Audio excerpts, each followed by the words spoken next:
கார்த்திகையில் மாலையிட்டு கனிவாக விரதம் வச்சு மணிமணியா மாலையிட்டு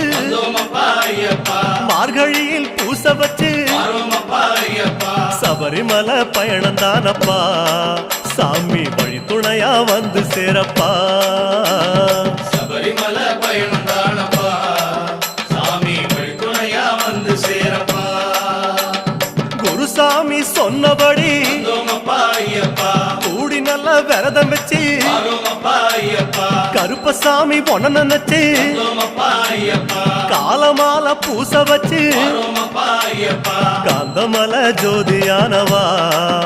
எங்க காவலாக வந்து சேரப்பா காந்தமல ஜோதியானவா எங்க காவலாக வந்து சேரப்பா சந்நிதியில் கட்டுங்கட்டி